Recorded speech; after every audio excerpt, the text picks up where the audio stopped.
رمضان کا چاند نظر آ چکا تھا۔ پورے گاؤں میں روشنی تھی، مسجد سے اذان کی آواز آ رہی تھی اور ہر گھر میں عبادت کا ماحول تھا، مگر ایک چھوٹی سی جھوپڑی میں اندھیری تھی۔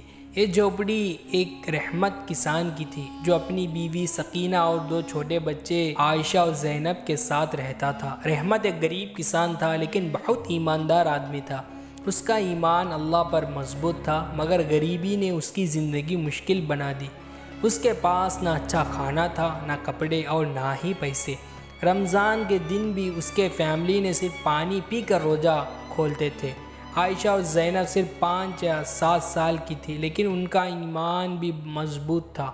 وہ بھوکی رہتی مگر روزہ نہیں توڑتی۔ ماں سکینہ اپنے بچوں کو دیکھتی تو اس کے آنکھوں میں آنسو آ جاتے اور یہ دعا کرتی، اللہ ہمیں بھی کوئی مدد بھیج دے۔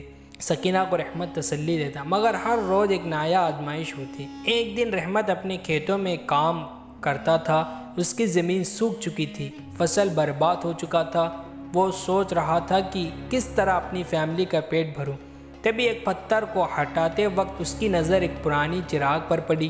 یہ کیسا عجیب چراغ ہے، اس نے سوچا۔ چراغ مٹی سے بھری تھی، اس لیے اس نے اپنے ہاتھ سے اسے صاف کرنا شروع کیا۔ جیسا ہی اس چراغ رگڑا، ایک تیز روشنی چمکی اور ایک بڑا سا جن اس کے سامنے آ کر کھڑا ہو گیا۔ جن کے آنکھوں نیلے تھے، لمبے بال تھے اور اس کا شریر ہوا کی طرح تیز تھا۔ اے بندے، میں اس چراغ کا جن ہوں، بتا تو کیا چاہتا ہے؟ جن کی آواز گرجن کی طرح تھی۔ رحمت ایک پل کے لیے ڈر گیا، مگر پھر اس نے ہمت سے کہا، مجھے صرف اتنا چاہیے کہ میری فیملی کے پیٹ بھر سکوں۔ مجھے دولت نہیں چاہیے، صرف اتنا کہ ہم عزت کی زندگی جی سکے۔ جن حیران ہو گیا، پہلے بار کسی نے مجھ سے اتنا چھوٹا اور ایماندار بھرا ارمان مانگا ہے۔ جن بولا، میں تیری مدد ضرور کروں گا۔ جن نے اپنے ہاتھ ہلایا اور اچانک رحمت کی زمین ہری بھری ہو گئی۔ جو کھیت سوکھ چکا تھا وہاں گھنا فصل ہوگا۔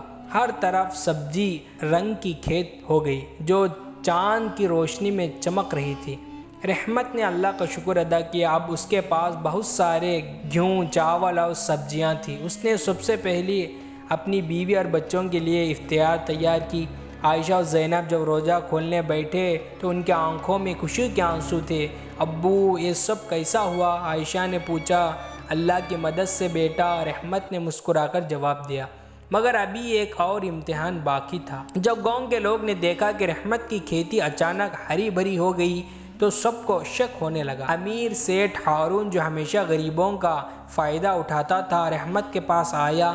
رحمت، تو مجھے بتا، یہ سب کیسا ہوا؟ رحمت ایماندار تھا، اس نے سچ بتا دیا۔ ہارون سیٹھ لالچی تھا، اس نے سوچا کہ اگر یہ جن چراغ سے نکل سکتا ہے تو میں بھی اسے حاصل کر سکتا ہوں۔ اس نے ایک رات رحمت کے جھوپڑی میں چوری کی اور چراغ لے گیا، مگر جیسا ہی اس نے چراغ رگڑا، جن غصے سے گرجن اٹھا، او لالچی انسان، تو ایماندار سے دور ہے، اس لیے میں تیری مدد نہیں کر سکتا۔ جن نے ہارون سیٹھ کو اس کے سارے پیسوں سے محروم کر دیا اور اس کا سارا دھن غریبی میں بانٹ دیا۔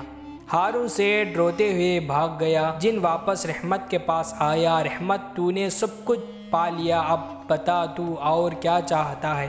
رحمت مسکرایا، بس یہ دعا کر کے میں ہمیشہ ایماندار رہوں اور اللہ کا شکر ادا کرتا رہوں۔ جن نے دعا دی اور پھر ایک روشنی میں گم ہو گیا۔ اس کے بعد رحمت نے ہمیشہ غریبوں کی مدد کی اور اس کی فیملی ہمیشہ رمضان کے برکت سے خوشی رہے۔ رحمت کی زندگی اب سکون بھری ہو گئی تھی۔ اس کے کھیت میں برکت تھی، گھر میں ہمیشہ افطاری اور سحری کے لیے اچھا کھانا ہوتا تھا اور گاؤں کے لوگ بھی اس کی ایمانداری کی مثال دیتے تھے۔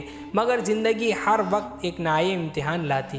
ایک دن جب رحمت صبح صبح مسجد جا رہا تھا، اس نے دیکھا کہ ایک عورت اپنے 2 چھوٹے بچوں کے ساتھ راستے پر بیٹھی ہے۔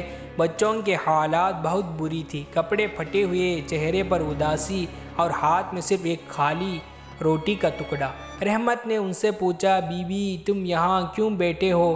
کیا کوئی مدد چاہیے؟ عورت نے آنسو بھری آنکھوں سے دیکھا اور کہا، میرا شوہر ایک سیٹھ کا یہاں کام کرتا ہے، مگر جب اس نے سیٹھ کے ظلم کا ویرودھ کیا تو اس کو کام سے نکال دیا۔ اب ہمارے پاس نہ پیسے ہی نہ کھانا۔